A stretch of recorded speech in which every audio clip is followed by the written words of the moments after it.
Kermassar, en action pour des examens bien organisés. Retour en image sur le CDD du 2 juin 2025, présidé par le préfet du département de Kermassar, pour faire le point sur les préparatifs des examens du CFE et du BFM, ainsi que sur la situation des élèves sans extrait de naissance. Avec la participation des sous-préfets, collectivités territoriales, services sociaux, forces de sécurité, sapeurs-pompiers, services d'hygiène, syndicats, ONG, inspecteurs chefs de district, CODEC et services de l'IFE. L'objectif, c'est pour une coordination parfaite pour des examens sécurisés, inclusifs et bien encadrés. Des interventions marquantes ont rythmé la séance.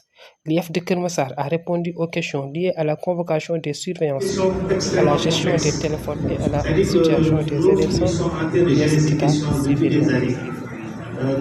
Mais on déplace en fonction des crédits disponibles pour le déplacement. Si nous nous déplaçons, nous avons des crédits qui sont positionnés dans le budget de janvier pour prendre en charge 100 enseignants.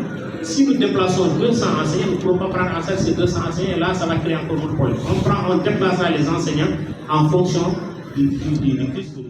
Le déplacement n'est pas obligatoire. À la gestion des téléphones et à la situation des élèves sans état civil. Et quand vous venez à l'école, devant là, on s'adresse à vous à la porte. Est-ce que vous avez un téléphone portable? Vous dites non. On vérifie, peut-être qu'on ne voit pas. Il est caché à l'intérieur des vêtements, on ne peut pas essayer. À partir de ce moment, dans la salle, vous ne venez plus dans une logique de possession de portable, vous êtes dans une logique de tricher. Et là, ce n'est plus considéré comme un port de téléphone portable seulement, c'est considéré comme un tricher. Avant tout, oui, une question extrêmement complexe. C'est-à-dire que nous sommes en train de gérer ces questions depuis des années. Nous avons pour chaque cas de spécifique.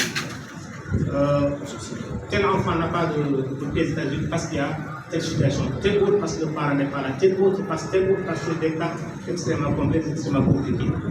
Donc il va falloir peut-être être très patient, beaucoup de suivi pour pouvoir peut-être aboutir à résoudre ces problèmes sanitaires. Insister sur l'importance du sens de responsabilité de tous les acteurs. Le préfet a clôturé la rencontre par des recommandations fortes pour assurer un déroulement sur l'instruction des plus hautes autorités. Et il faudra nécessairement que toutes les administrations concernées se mobilisent pour qu'on trouve une solution. En termes de recommandations, à l'endroit des collectivités territoriales, je demande d'accompagner le processus des examens scolaires du début à la fin, notamment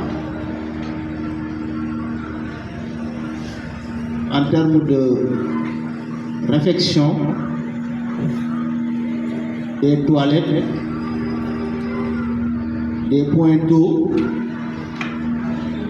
et de l'électricité.